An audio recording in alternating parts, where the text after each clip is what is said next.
الحمد لله رب العالمين لا إله إلا الله وحده لا شريك له وأشهد أن محمدا عبده ورسوله وبعد.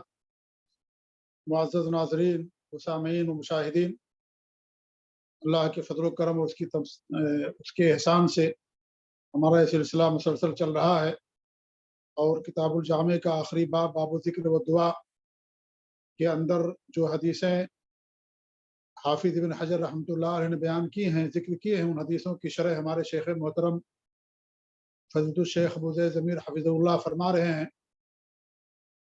چونکہ سردی کا موسم ہے اور سردی کے موسم میں دن چھوٹا ہو جاتا ہے، رات بڑی ہو جاتی ہے، اور ہمارے لیے استفادے کا وقت بہت کم مل پاتا ہے، اس لیے میں اور کچھ نہ کہتے ہوئے، چونکہ ہمارے شیخ محترم بھی تشریف فرما ہیں، اللہ انہیں جزائے خیر دے اور ان کے علم میں برکت عطا فرمائے، اور اللہ تعالیٰ ان کے ذریعے مزید کام لے، تو میں کچھ اور نہ کہتے ہوئے میں شیخ محترم سے گزارش کرتا ہوں کہ شیخ اپنے درس کا آغاز فرمائیں۔ ہم جو کچھ سنیں اللہ تعالیٰ اس پر عمل کرنے کی توفیق دے۔ اصل یہی ہے کہ علم کے بعد اس کے اوپر عمل کرنا، کہیں ایسا نہ ہو کہ سارے دروس ہمارے لیے قیامت کے دن وبال جان بن جائیں۔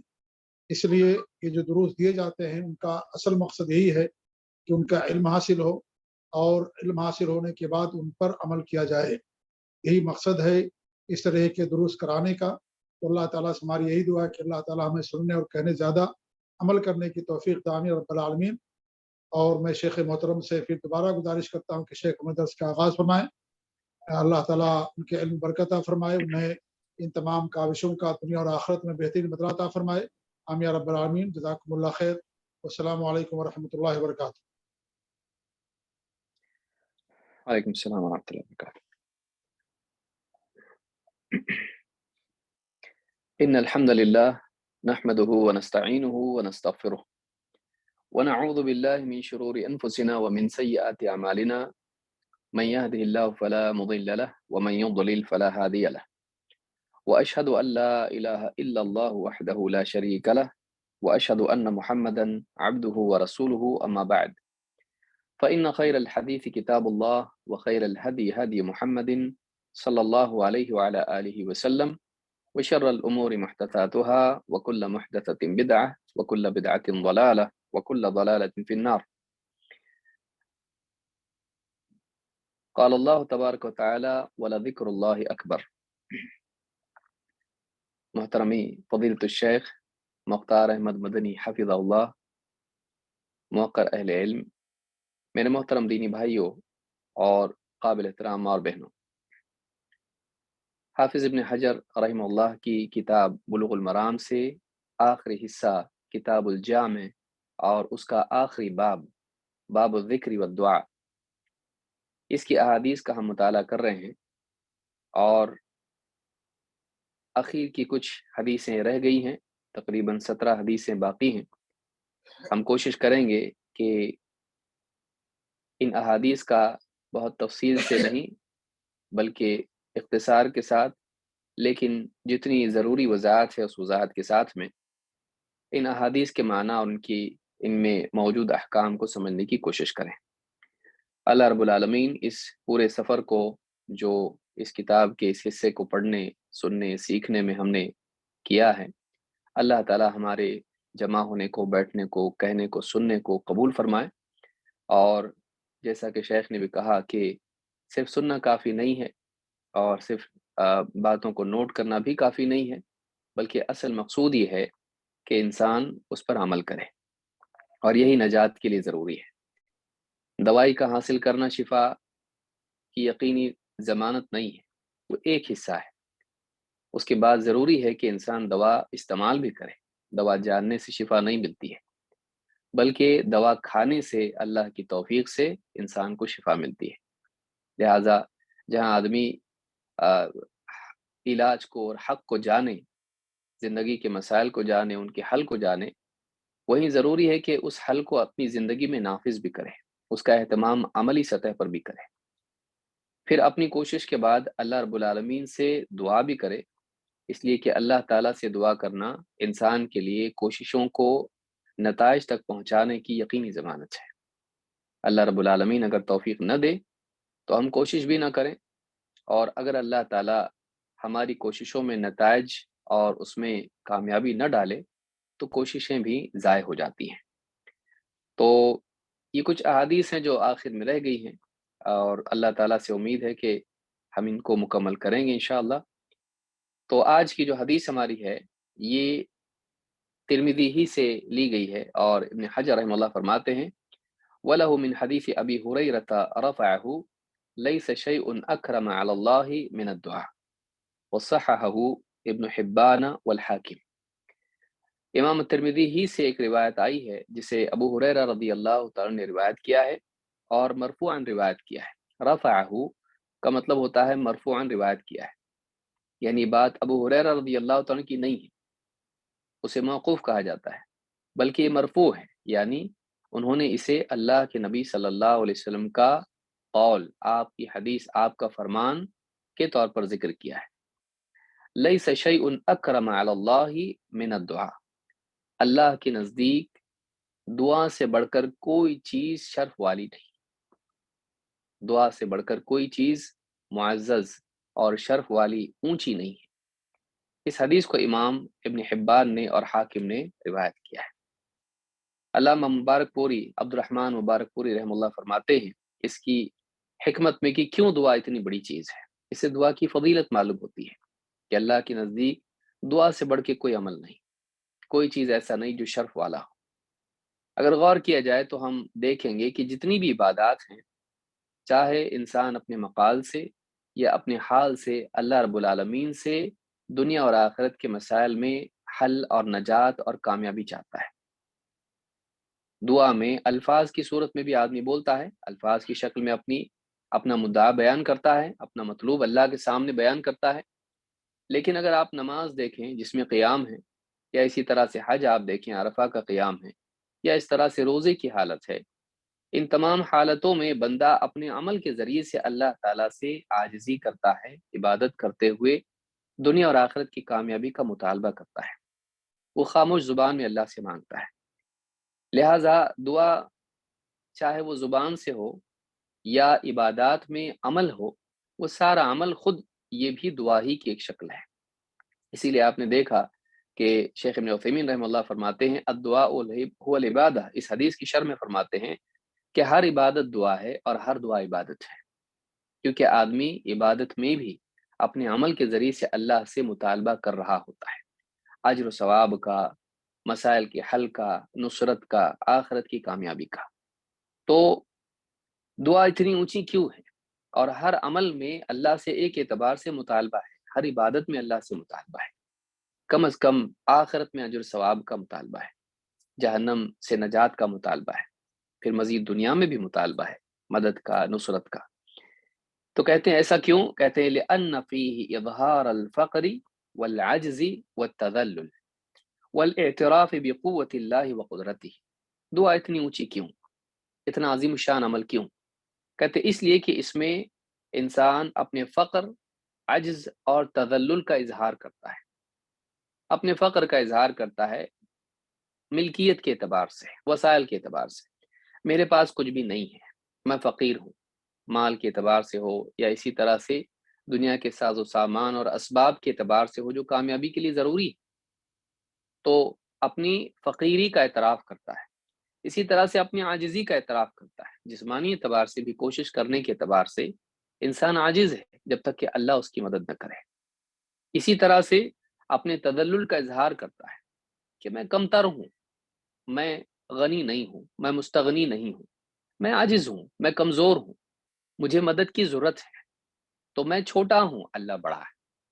تو دعا میں انسان اپنے آپ کو فقیر مانتے ہوئے، محتاج مانتے ہوئے، عاجز مانتے ہوئے، ذلیل اللہ کے آگے کرتے ہوئے، کیونکہ کسی کے سامنے مانگنا ذلت ہوتی ہے، تو اللہ کے سامنے آدمی اپنے آپ کو ذلیل کرتا ہے، وہ اپنے ارادے سے کرتا ہے، مجبوری سے نہیں۔ ایک مومن بندہ مجبوری میں نہیں پکارتا، مشرکین ایسا کرتے تھے، مجبوری میں آ کے اللہ کو پکارتے تھے سب کو چھوڑ کے، جب پھنس جاتے تھے ایک دم۔ ایک مومن بندہ اچھے حالات میں بھی اللہ کو پکارتا ہے، وہ یہ سمجھتا ہے کہ سب کچھ میرے پاس ہو کر بھی اگر اللہ رب العالمین میری مدد نہ کرے، ان سے فائدہ اٹھانا میرے لیے ممکن نہیں ہے۔ تو لأن فيه إظهار الفقر والعجز والتذلل، اور دعا کی یعنی عبادت کی اصل تذلل ہے، پستی ہے۔ ایک آدمی اللہ کی عبادت کر رہا ہے، وہ اپنے آپ کو پست کرتا ہے، اپنے آپ کو ذلیل کرتا ہے، اپنے آپ کو جھکاتا ہے۔ تو یہ جھکانا اللہ کو بہت پسند ہے کہ بندہ اپنے آپ کو اللہ کے آگے جھکائے۔ یہی اصل روح ہے عبادت کی، یہی اصل ہے عبادت کی۔ اور اسی طرح سے کہتے ہیں والاعتراف بقوت اللہ و قدرتی، ایک طرف تو بندہ اپنی عاجزی کا، اپنی تنگ دستی کا، فقیری کا، محتاجی کا اعتراف کرتا ہے، لیکن دوسری طرف وہی بندہ اللہ رب العالمین سے جب دعا کرتا ہے تو وہ اس بات کے یقین اور اظہار کے ساتھ دعا کرتا ہے کہ اللہ رب العالمین قوت والا ہے، قدرت والا ہے۔ نہ صرف قوت اور قدرت والا ہے، قوت والا ہے، اس کے مقابلے میں کوئی نہیں، وہ سب کچھ کر سکتا ہے اور ہر چیز پر قادر ہے۔ وہ کمزور نہیں ہے، قوی ہے، اور وہ عاجز نہیں ہے، قادر ہے، وہ جو چاہے کر سکتا ہے۔ بلکہ اتنا ہی نہیں، علماء نے کہا کہ دعا میں ایک خوبی یہ بھی ہے کہ ایک بندہ جب اللہ سے دعا کرتا ہے تو وہ اللہ رب العالمین کے سننے اور جاننے کو بھی مانتا ہے کہ میں کبھی بھی پکاروں اللہ سنتا ہے، اور میرے مسائل کو اور میرے حل کو جانتا ہے۔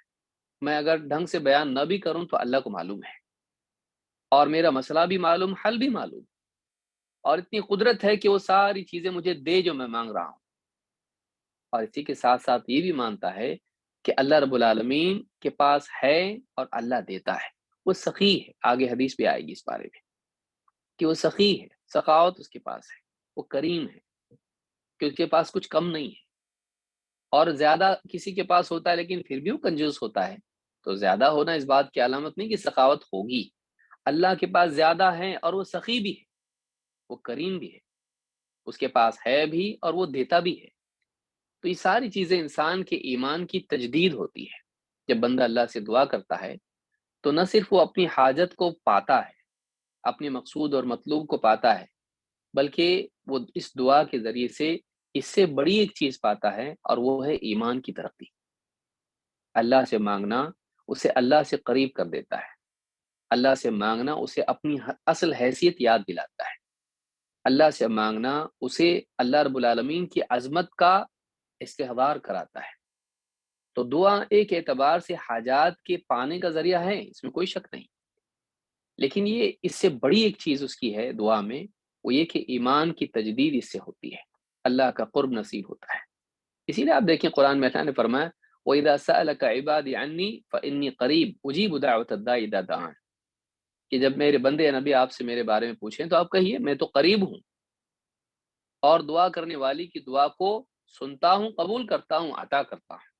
استجابہ میں سب چیز آتی ہے، یعنی جواب دینا اللہ کا، اس ساری چیزوں کو شامل ہے۔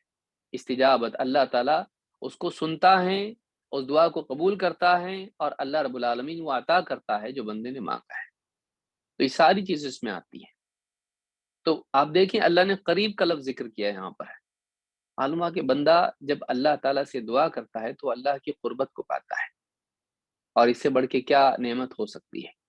دعا کرنے والا بندہ جب اللہ سے دعا کرتا ہے تو اللہ اس کے قریب ہوتا ہے۔ یہ جو قرب ہے یہ اس کے عمل کے ساتھ مقید ہے، مطلق نہیں ہے، اذا کے ساتھ آ رہا ہے جب پکارتا ہے۔ تو یہاں پر آپ دیکھیں گے کہ دعا بہت بڑی چیز ہے۔ کیوں بڑی ہے؟ اگر کوئی کہے کہ بھائی دعا اتنی اونچی چیز کیوں، تو اس میں یہ ساری چیزیں ہیں، یہ ساری چیزیں ہیں، اپنی عاجزی اور اللہ رب العالمین کی عظمت کا استحضار۔ دعا ضرور قبول ہوتی ہے، اتنا جب دعا کا شرف ہے تو ظاہر بات ہے کہ اللہ رب العالمین دعاؤں کو ضائع نہیں کرتا ہے۔ اللہ کے نبی صلی اللہ علیہ وسلم فرماتے ہیں ما من احد يدعو بدعاء الا آتاه الله ما سأل او كف عنه من السوء مثله ما لم يدع باثم او قطيعة رحم۔ امام الترمذی اور امام احمد نے اس کو روایت کیا ہے، صحیح الجامع الصغیر حدیث نمبر 5678، حدیث صحیح ہے۔ کیا الفاظ ہیں اور اس میں کیا بات ہے؟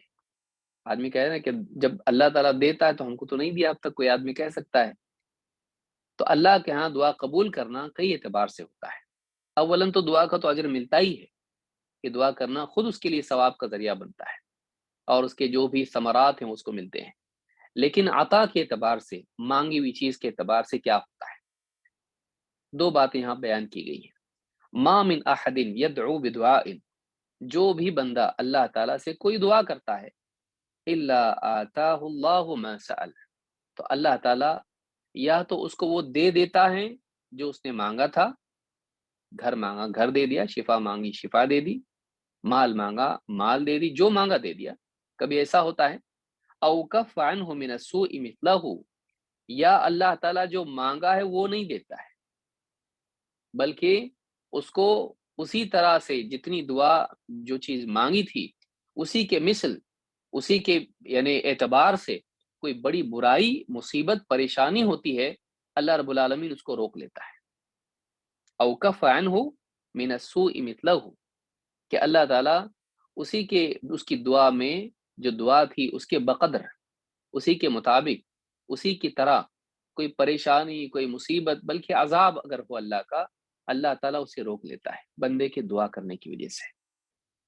تو معلوم ہی ہوا کہ کبھی ہم نے بعینی ہی جو مانگا ہے وہ نہیں بھی ملتا ہے، حدیث خود بتا رہی ہے۔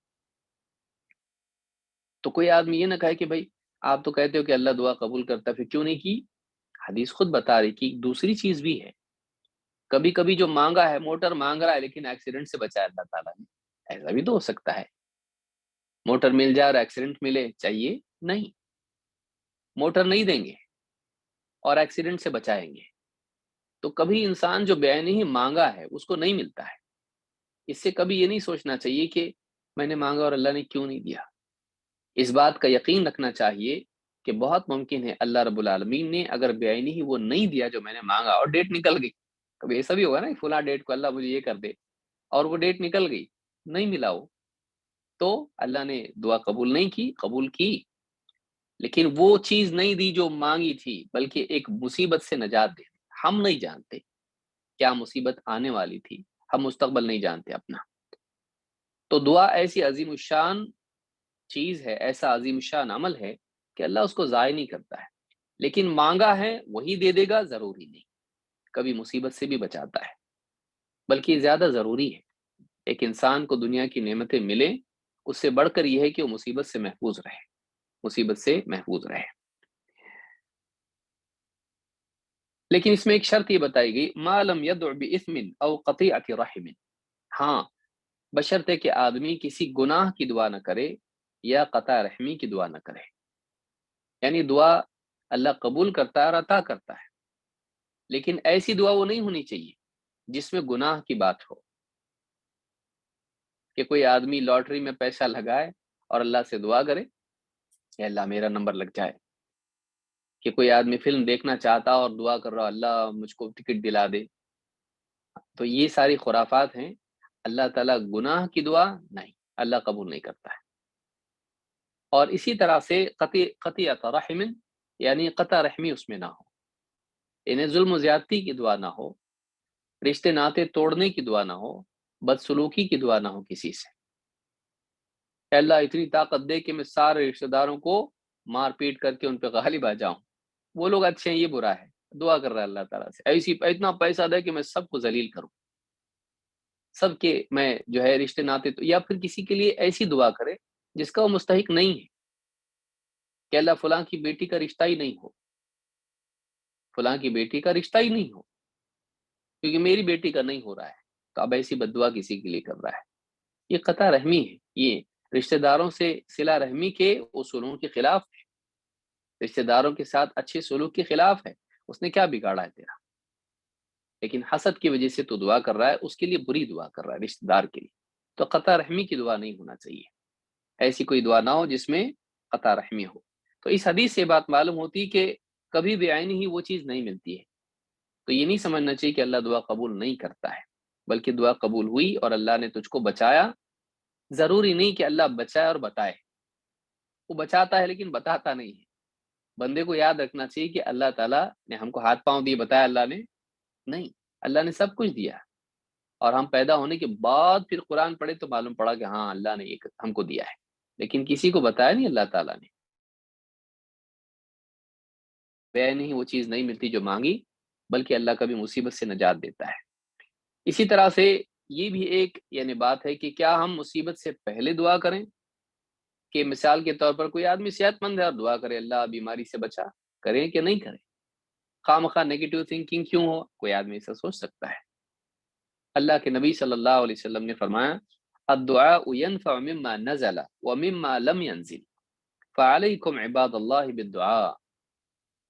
دعا سے فائدہ ہوتا ہے، دعا نفع دیتی ہے، اس مصیبت میں بھی جو نازل ہو گئی اور اس مصیبت سے بچانے میں بھی جو ابھی نازل نہیں ہوئی ہے. تو اللہ کے بندو دعا کا اہتمام کرو.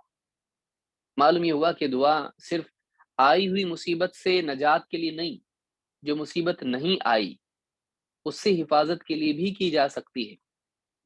مثال کے طور پر کوئی آدمی دعا اللہ تعالیٰ سے کرے اے اللہ مرنے کے وقت مجھے خبط میں مبتلا نہ کر، جیسے اللہ کے رسول صلی اللہ علیہ وسلم بھی دعا کرتے تھے کہ وَأَعُوذُ بِكَ أَن يَتَخَبَّطَنِيَ الشَّيْطَانُ عِنْدَ الْمَوْتِ. اے اللہ میں تیری پناہ مانگتا ہوں کہ کہیں شیطان موت کے وقت مجھے خبط میں مبتلا نہ کر دے، کنفیوژن میں نہ ڈال دے، سوچ کو بالکل خراب نہ کر دے، ہوش حواس بگاڑ نہ دے، سمجھ میں نہ آئے کہ کلمہ پڑھنا ہے، توحید پہ جانا ہے، اللہ کے بارے میں کنفیوز کر دے، اللہ کی رحمت سے نا امید کر دے، یا اس طرح کی کوئی بھی چیز کرے. تو اللہ میں تیری پناہ مانگتا ہوں کہ ابھی موت آئی نہیں اور ابھی وہ حالت ہوئی نہیں. لیکن انسان مومن ڈرنے والا ہوتا ہے. جیسے آدمی جہنم سے اللہ کی پناہ مانگتا ہے تو ابھی جہنم دیکھی نہیں، سامنے نہیں ہے، قیامت کا دن آیا نہیں، اللہ قیامت کی ذلت سے بچا. ابراہیم علیہ السلام دعا کر رہے ہیں اللہ رب العالمین سے. تو یہ یعنی یہ ساری جتنی دعائیں ہیں چاہے دنیوی اعتبار سے ہوں یا آخرت کی ہوں، جو عذاب ابھی آیا نہیں، جو مصیبت ابھی آئی نہیں، اس سے بھی پناہ کے لیے دعا کرنا چاہیے. معلوم نہیں کل کیا ہونے والا ہے. تو اللہ تعالیٰ سے جب بندہ دعا کرتا ہے تو پہلے سے اس کی دعا موجود ہے، بہت ممکن ہے کہ اللہ تعالیٰ اسے بچا لے اس کو. تو دعا ہر حال میں کرنی چاہیے. یعنی یہاں اس طرف اشارہ ہے کہ آدمی کا سب تو ہے میرے پاس، میں کیوں، صحت ہے، پیسہ ہے اور سارے تعلقات میرے اچھے ہیں، سیاسی حالات سب صحیح چل رہے ہیں، کوئی موسمی بگاڑ نہیں ہے، کچھ نہیں ہے، دعا کیوں کروں میں؟ اس میں اشارہ اس طرف ہے حدیث میں کہ اچھے حالات میں بھی اللہ سے دعا کرنا چاہیے. ہو سکتا ہے آگے برے حالات ہوں. یہ نہیں سمجھنا چاہیے کہ سب ٹھیک ٹھاک ہے تو دعا کر کے کیا مسئلہ ہے، کیا یعنی کیا ضرورت ہے دعا کی، بلکہ دعا کرے آدمی. تو دعا فائدہ دیتی ہے، چاہے مصیبت اس مصیبت میں جو نازل ہوئی ہے اور جو ابھی نازل نہیں ہوئی ہے اس کا بھی فائدہ ہوتا ہے. اس مصیبت سے نجات کے لیے دعا کرنے میں بھی فائدہ ہے. تو بندو، اللہ کے بندو، اللہ سے دعا کرو. اس میں دعا کی تاکید ہم کو اللہ کے نبی صلی اللہ علیہ وسلم کی ہے. اس حدیث کو امام الحاکم نے روایت کیا ہے اور صحیح الجامع صغیر حدیث نمبر 3409 پر شیخ الالبانی کہتے ہیں یہ حدیث حسن درجے کی ہے. بلکہ دعا نہ کرنا عاجزی ہے. ٹھیک ہے دنیا میں کوئی آدمی کوشش نہیں کر سکتا ہے، وسائل ختم ہو گئے، مسائل اس کے لیے ہیں، رکاوٹیں ہیں، صحت نہیں ہے یا اسباب اور قوت نہیں ہے، تو ایک آدمی کوشش نہ کرے سمجھ میں آتا ہے. لیکن کوشش نہ کرے، دعا بھی نہ کرے، دعا اس کو کرنی چاہیے. جہاں ہماری کوششیں ختم ہو جاتی وہاں پر اللہ رب العالمین کی قدرت باقی رہتی ہے. ہم عاجز ہیں، اللہ نہیں. ہم نہیں کر سکتے، اللہ نہیں کر سکتا، ایسا تو نہیں ہوا نا. تو جو ہم نہیں کر سکتے ہیں اس میں ہم اللہ سے کہیں اللہ تو ہمارے لیے کرتے اس کو، تو کیوں نہیں ہو سکتا ہے. لیکن یہ ایمان کی کمزوری اور اللہ کی معرفت میں نقص کی وجہ سے ہوتا ہے کہ آدمی دعا نہیں کرتا ہے. تو نہیں کر سکتا، اللہ سے دعا تو کر. تو خود عاجز ہے لیکن دل میں تو عاجز مت بن، جسم سے عاجز ہو گیا، اسباب میں تو عاجز ہے، لیکن کیا دعا میں بھی تو عاجز ہے، اللہ سے مانگنے میں عاجز ہے، اتنا بھی نہیں کر سکتا ہے. اللہ کے نبی صلی اللہ علیہ وسلم فرماتے ہیں اعجز الناس من عجز عن الدعاء وابخل الناس من بخل بالسلام. امام الطبرانی نے اس کو روایت کیا ہے الاوسط میں اور امام البیہقی نے شعب الایمان میں. صحیح الجامع صغیر حدیث نمبر 1044، حدیث صحیح ہے.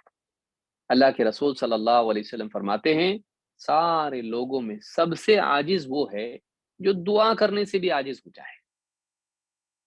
سارے لوگوں میں سب سے عاجز کہتے ہیں جس کو کچھ کر، جیسے بستر پہ کوئی پڑا ہوا ہے ہل نہیں سکتا، کروٹ بدل نہیں سکتا، کچھ ہی نہیں کر سکتا، اس کو عاجز کہتے ہیں۔ عاجز لوگوں میں سب سے زیادہ عاجز وہ ہے جو دعا سے بھی عاجز ہو جائے، کہ جو دعا بھی نہیں کر سکتا اللہ سے، کوشش تو نہیں کر سکتا، دعا بھی نہیں کر سکتا، اس سے زیادہ کوئی عاجز نہیں ہے۔ اور سارے لوگوں میں سب سے کنجوس آدمی وہ ہے جو سلام میں بھی کنجوسی کرے، لوگوں کو سلام ہی نہ کرے، اس کو کرتا اس کو نہیں کرتا، اس طرح سے کرے، کیا جاتا اس کا؟ سلام کرنے سے کچھ نہیں جاتا، لیکن سلام میں بھی بخل کرے۔ سارے لوگوں میں سب سے بخیل آدمی وہ ہے۔ تو اس حدیث سے بات معلوم ہوتی ہے کہ حد درجے کی عاجزی یہ ہے کہ انسان کے پاس اتنا حوصلہ بھی نہ ہو کہ وہ اللہ سے امید رکھے اور اللہ سے دعا کرے، نہیں ہو سکتا، نہیں ہو سکتا، دعا کر کے کچھ فائدہ نہیں، جاہل آدمی ہے۔ زکریا علیہ السلام بڑھاپے میں پہنچ کے، بیوی بانجھ ہے، اس کو اولاد نہیں ہوتی ہے، خود بیمار ہیں، یعنی عمر کی بڑھاپے کی بیماری میں مبتلا ہیں، لیکن پھر بھی اللہ تعالیٰ سے دعا کر رہے ہیں، اور اللہ نے اولاد دی، اللہ نے اولاد دی۔ یا زکریا انا نبشرک بغلام، نہ صرف اولاد دی بلکہ نام بھی دیا، اسمہ یحییٰ، اس کا نام یحییٰ ہوگا۔ تو اللہ نے اولاد دی۔ ابراہیم علیہ السلام نے اللہ سے دعا کی، ان ربی لسمیع الدعاء، میرا رب یقیناً دعاؤں کا سننے والا ہے، اللہ نے اولاد دی۔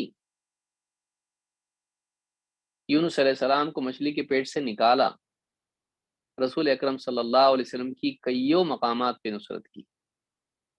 سارے نبیوں کی یہی کوشش ہوتی تھی کہ اللہ سے دعا کریں، اسباب اپنی قدرت کے اور اپنی حیثیت کے مطابق ہر انسان کو استعمال کرنا چاہیے، لیکن اللہ رب العالمین سے دعا بھی کرنی چاہیے۔ اللہ کی مدد کے بغیر کچھ نہیں ہو سکتا، اس کو یاد رکھنا چاہیے۔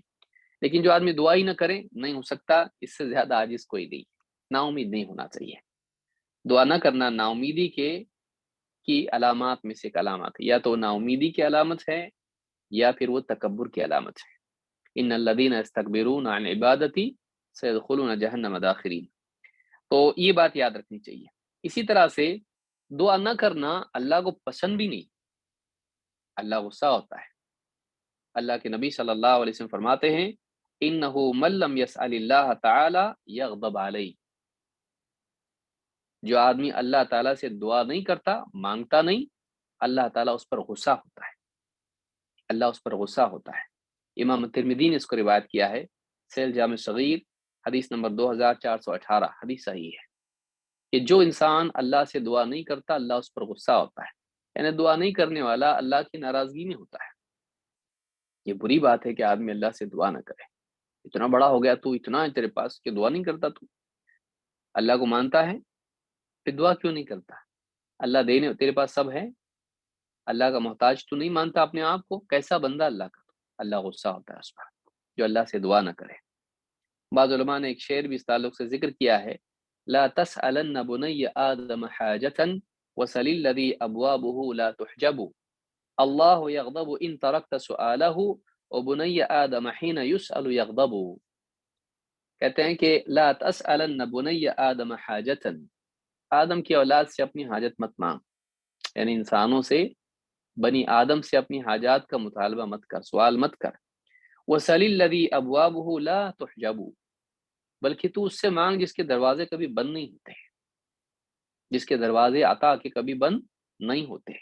اللہ یغضب ان ترکت سؤالہ، اللہ ناراض ہو جاتا ہے، غصہ ہوتا ہے جب تو مانگنا چھوڑ دیتا ہے۔ وبنی آدم حین یسأل یغضب، ہاں، بنی آدم کا حال کیا ہے؟ جب مانگا جائے تو ناراض ہوتے ہیں۔ اللہ وہ ہے نہیں مانگے تو ناراض ہوتا ہے، اور لوگ مانگے تو ناراض ہوتے ہیں۔ تو کیوں مانگے ان سے آدمی جو ناراض ہوتے ہیں، کیوں نہیں مانگے اس سے جو ناراض نہیں ہوتا ہے بلکہ نہ مانگنے پر ناراض ہوتا ہے۔ بلا شبہ انسان کو اسباب اختیار کرنی چاہیے، لیکن اللہ سے مانگنا نہیں چھوڑنا چاہیے۔ تو یہ حدیث بتاتی ہے کہ اللہ تعالیٰ کے نزدیک دعا کا بہت اونچا مقام ہے، لہٰذا اگر اللہ کے پاس اونچا مقام پانا ہے تو دعا کا اہتمام کرنا چاہیے، اور جو آدمی اللہ سے دعا نہیں کرتا ہے اس کا مقام گر جاتا ہے، بلکہ اللہ اس سے ناراض ہوتا ہے۔ آئیے آگے بڑھتے ہیں۔ یہ حدیث نمبر 13 ہے جو اس کا مطالعہ ہم کریں گے جو دعا ہی سے متعلق ہے لیکن یہ خاص موقع کے لیے ہے۔ انس بن مالک رضی اللہ تعالیٰ کی روایت ہے، ابن حجر رحمہ اللہ کہتے ہیں وعن انس رضی اللہ عنہ قال قال رسول اللہ صلی اللہ علیہ وسلم الدعاء بین الاذان والاقامة لا يرد اخرجہ النسائی وغیرہ وصححہ ابن حبان وغیرہ۔ انس بن مالک رضی اللہ تعالیٰ عنہ فرماتے ہیں اللہ کے رسول صلی اللہ علیہ وسلم نے ارشاد فرمایا کہ دعا اذان و اقامت کے درمیان رد نہیں ہوتی، دعا رد نہیں ہوتی ہے۔ کون سی دعا؟ جو اذان اور اقامت کے بیچ میں ہو، اذان ہونے کے بعد اقامت ہونے تک کا جو وقفہ ہوتا ہے اس میں جو دعا کی جاتی ہے وہ رد نہیں ہوتی ہے، یعنی اللہ ضرور اسے قبول کرتا ہے۔ ابن حجر رحمہ اللہ فرماتے ہیں اخرجہ النسائی وغیرہ، اسے نسائی اور دوسروں نے روایت کیا، یعنی دوسرے محدثین نے، اور اسے ابن حبان اور ان کے علاوہ نے محدثین نے اس کو صحیح قرار دیا ہے۔ شیخ ابن عثیمین کہتے ہیں یہ بڑا عجیب طریقہ ہے، یعنی انہوں نے جو وغیرہ ذکر کیا ہے اس پہ یہ عجیب یعنی انداز ہے ابن حجر رحمہ اللہ کا۔ یہاں کہتے ہیں کہ یہاں یہ مراد نہیں کہ نسائی اور ان کے علاوہ سے مراد بخاری مسلم بھی آ جائیں گے، نہیں، بلکہ ان کے مرتبے کے اور ان کے بعد کے جو محدثین ہیں ان کی کتابوں میں یہ ہے۔ یہ نہیں مانا جائے گا کہ وغیرہ میں تو سبھی آ جاتے ہیں، لیکن اس سے مراد بخاری مسلم نہیں ہے، یعنی ان کے بعد۔ اور اسی طرح سے ابن حبان اور ان کے علاوہ دوسرے محدثین میں بخاری مسلم شامل نہیں، بلکہ ان کے علاوہ جو ان سے نیچے درجے کے یعنی حکم لگانے والے ہیں وہ مراد یہاں پر ہیں۔ تو امام نسائی نے بھی اسے عمل الیوم واللیلہ میں روایت کیا ہے، حدیث نمبر ابن حبان نے بھی اس کو روایت کیا ہے، اور یہ دونوں کتابوں میں حدیث موجود ہے۔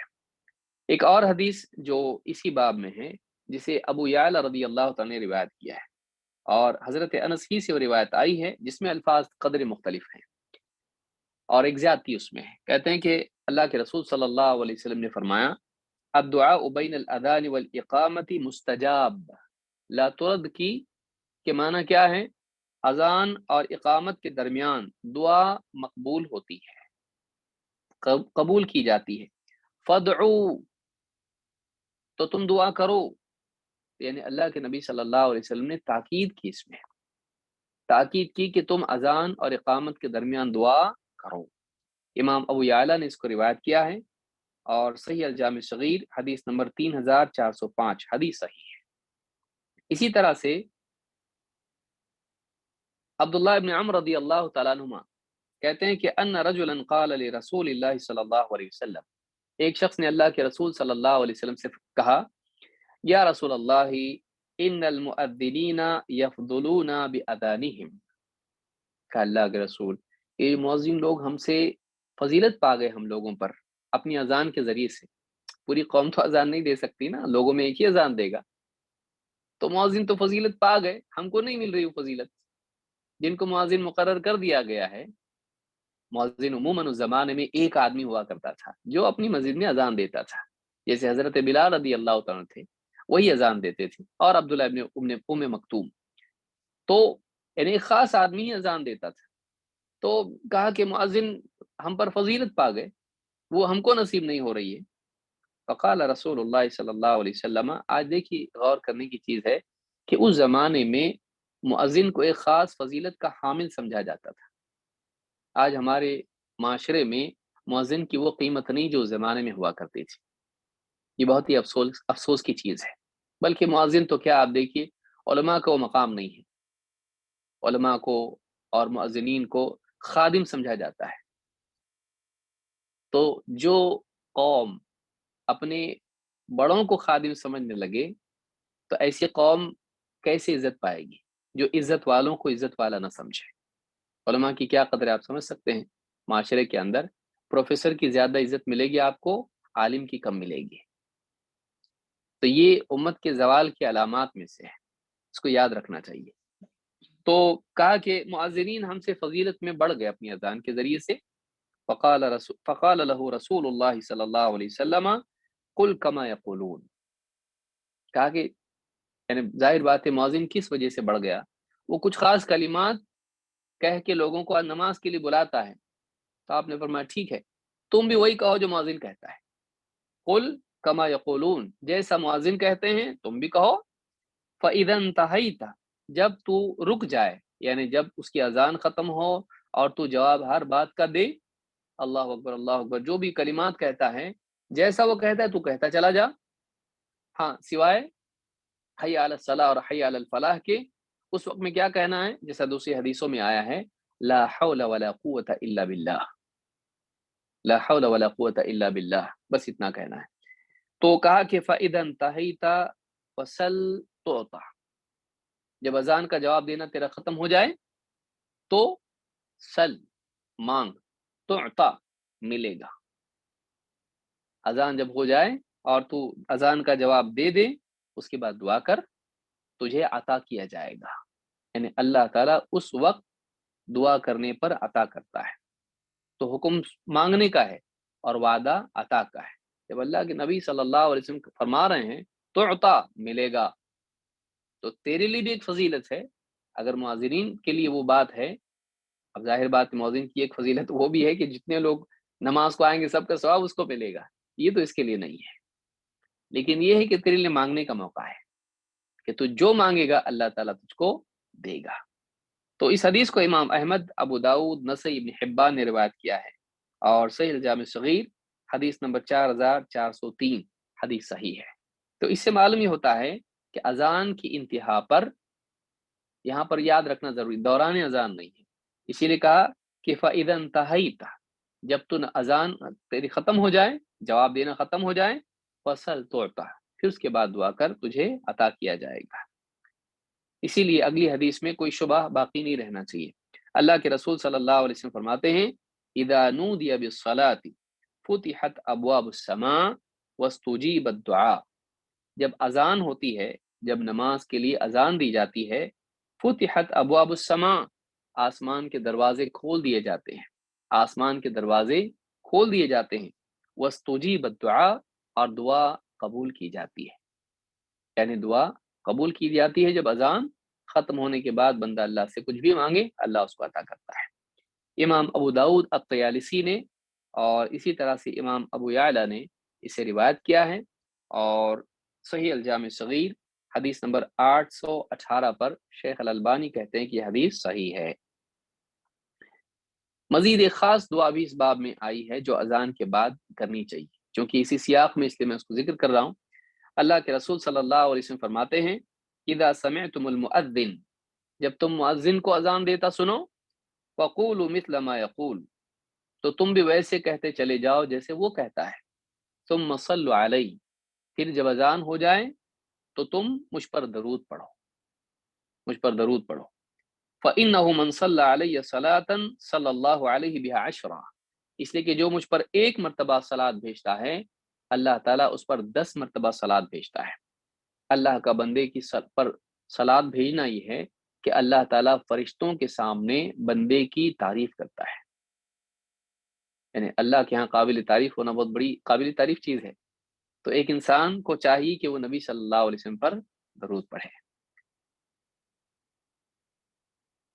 پھر فرماتے ہیں ثم صلی اللہ علیہ الوسیلہ، اذان کا جواب دینے کے بعد درود، صلاۃ علی النبی، اور اس کے بعد ثم صلی اللہ علیہ الوسیلہ، پھر تم اذان کے بعد درود پڑھنے کے بعد مجھ پر میرے لیے اللہ سے وسیلہ مانگو، میرے لیے اللہ سے وسیلہ مانگو، کیوں؟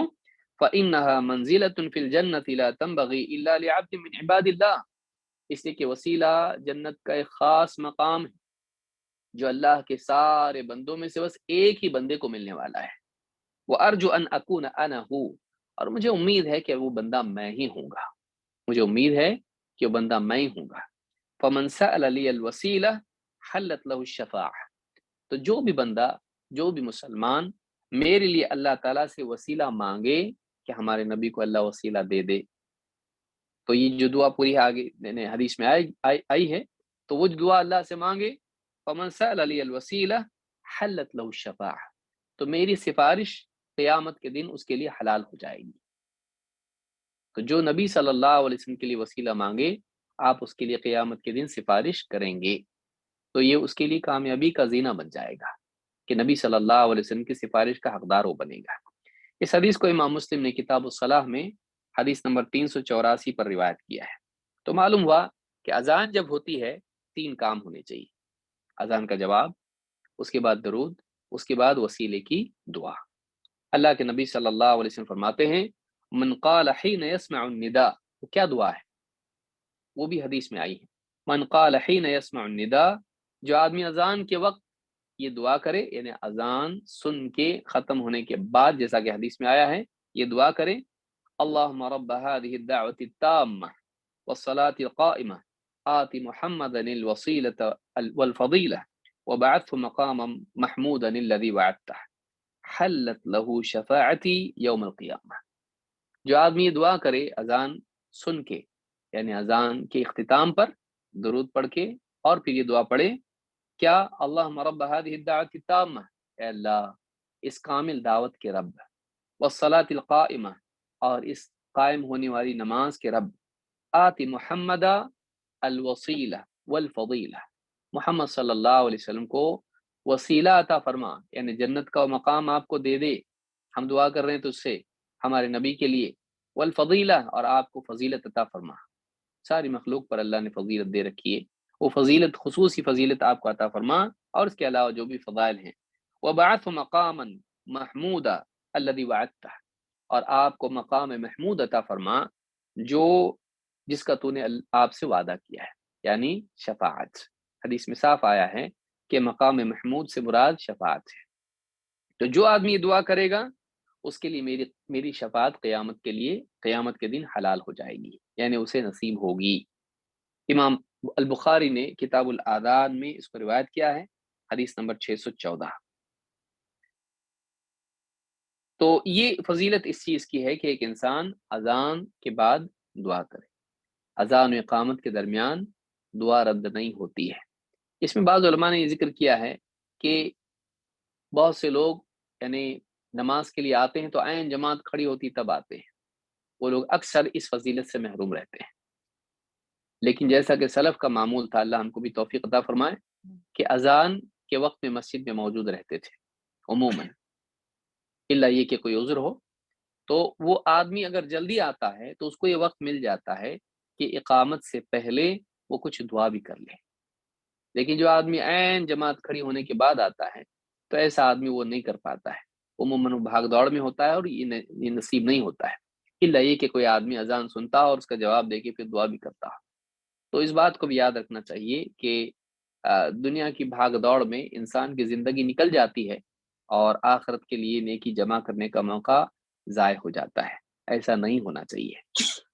چلیے آگے بڑھتے ہیں اور ایک اور حدیث اس باب میں ہم دیکھتے ہیں۔ یہ حدیث نمبر 14 ہے، نمبر آگے پیچھے بھی ہو سکتا ہے، لیکن میں اپنی طرف سے جو نمبر اس پہ جمع ہوئے ہیں حدیث اس پر میں نے قائم کیا ہے۔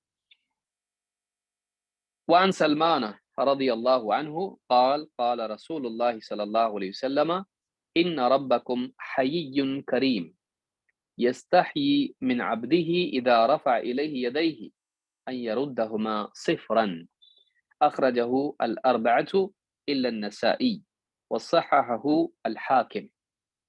ابن حجر رحمہ اللہ فرماتے ہیں کہ سلمان رضی اللہ تعالیٰ عنہ سے روایت ہے، سلمان الفارسی، کہ اللہ کے رسول صلی اللہ علیہ وسلم نے ارشاد فرمایا ان ربکم حیی کریم، یہ حیون نہیں ہے، حیی، ان ربکم حیی کریم، تمہارا رب بڑا حیا والا ہے، کریم ہے، سخی ہے، عطا کرنے والا ہے، یستحیی من عبدہ، وہ اپنے بندے سے شرماتا ہے، حیا کرتا ہے، اذا رفع الیہ یدیہ ان یردہما صفرا، اپنے بندے سے جب وہ اپنے دونوں ہاتھ دعا کے لیے اٹھاتا ہے تو اللہ تعالیٰ اس بات سے شرماتا ہے کہ انہیں خالی ہاتھ لوٹا دے، ان ہاتھوں کو خالی لوٹائے، اللہ اس سے شرماتا ہے، یعنی عطا کرتا ہے۔ اس حدیث کو امام اخرجہ الاربعۃ، چاروں نے اس کو روایت کیا ہے۔ یہ خاص اصطلاح ہے ابن حجر کی، جس کو انہوں نے کتاب کی شروع ہی میں مقدمے میں ذکر کیا ہے کہ جب اربعہ کہیں تو مراد کون ہیں؟ ابو داؤد، ترمذی، نسائی، ابن ماجہ، لیکن کہتے ہیں کہ اخرجہ الاربعۃ الا النسائی، چاروں میں سے نسائی کو چھوڑ کے چاروں نے روایت کیا ہے، یعنی ابو داؤد، ترمذی اور ابن ماجہ، اور اسے امام حاکم نے کہا کہ یہ حدیث صحیح ہے۔ تو یہ جو حدیث ہے اس میں یہ بات ملتی ہے کہ ایک تو اللہ کے بارے میں بتایا گیا، اور دوسرا یعنی اللہ حیا والا ہے، کریم ہے، اور اس حیا کا اور اس کرم کا تقاضا ہے کہ بندہ جب اللہ سے دعا کرے تو اللہ اس کو محروم نہ لوٹائے بلکہ اس کو عطا کرے۔ اس تعلق سے کئی باتیں اور ہیں، ہم دیکھتے ہیں اس کے کئی طرق بھی ہیں جس میں الفاظ کے فرق کے ساتھ باتیں آئی، اور ایک خاص مسئلہ ہاتھ اٹھانے کے تعلق سے ہے، انشاءاللہ وقت کی گنجائش رہے گی اس پر ہم بات کریں گے۔ اللہ کے رسول صلی اللہ علیہ وسلم فرماتے ہیں ان اللہ لیستحیی ان یبسط العبد الیہ یدیہ یسألہ فیہما خیرا فیردہما خائبتین۔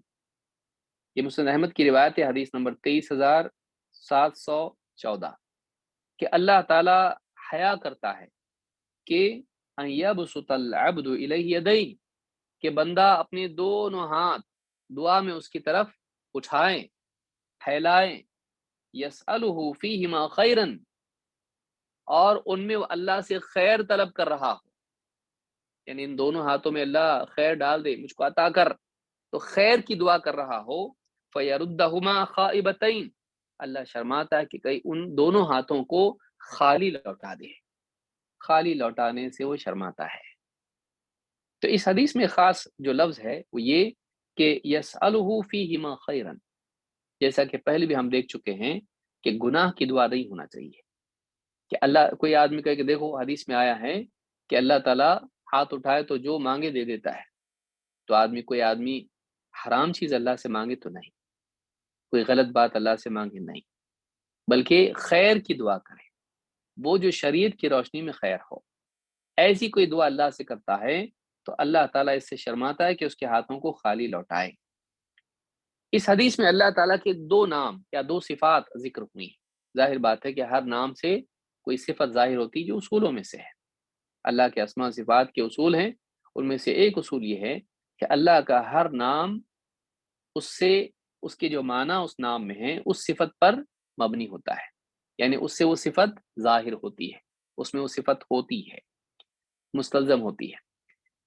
دو نام کیا ہیں؟ حی، کریم۔ شیخ ابن عثیمین رحمہ اللہ فرماتے ہیں حی غیر حی، یہ دو الگ نام ہیں، الحی القیوم وہ الگ ہے، یہ حی ہے، وہ حی ہے، یہاں پر یا ایک ایکسٹرا ہے، اب سمجھ میں آئے گا۔ حی تو پہلے یا کے نیچے کسرہ ہے، اور دوسرا یا اس پر تشدید بھی ہے اور تنوین ہے، حی۔ اور دوسرا جو نام ہے حی تو اس میں کیا ہے؟ ہا ہے اور یا کے اوپر تشدید اور تنوین ہے، حی۔ لیکن یہ کیا ہے؟ حی۔ تو کہتے ہیں کہ حی غیر حی لأن حی من الحیات، من الحیاء، کہتے ہیں کہ حی جو لفظ ہے یہ حیات پر مبنی ہے، اور وہ حی من الحیاء، لیکن حی جو نام ہے یہ حیا پر مبنی ہے، اس سے حیا ظاہر ہوتی ہے اور اس سے حیات ظاہر ہوتی ہے۔ تو حی کا مطلب زندہ، حیات والا، اور حی کا مطلب ہوتا ہے حیا والا، جو شرماتا ہے بندے سے۔ فرماتے ہیں ای انہ جل وعلا موصوف بالحیا کریم ای ذو عطاء کثیر۔ اس حدیث سے ان دونوں ناموں سے ظاہر ہوتا ہے کہ اللہ تعالی حیا والا ہے اور اللہ تعالی کریم ہے، یعنی اللہ تعالی بہت زیادہ عطا کرنے والا ہے۔ وہ سخی کیسا جو عطا نہ کرے، وہ سخی کیسا جو عطا نہ کرے۔ تو کہتے ہیں کہ یہاں پر کریم ہے، اس سے مراد کیا ہے؟ اللہ تعالیٰ بہت عطا کرتا ہے بندے کو، اللہ کے پاس بخل نہیں ہے، نعوذ باللہ، اس کے پاس کرم ہے، اس کے پاس عطا ہے۔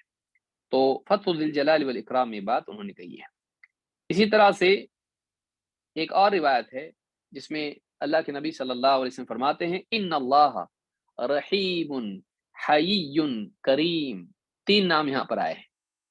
اللہ تعالیٰ کیا ہے؟ رحیم ہے، حیا والا ہے، کرم والا ہے۔ تو رحیم اس کی رحمت کا تقاضا ہے کہ بندے پر رحم کر کے دے، بیکاری اور کیسا غریب مسکین ایک دم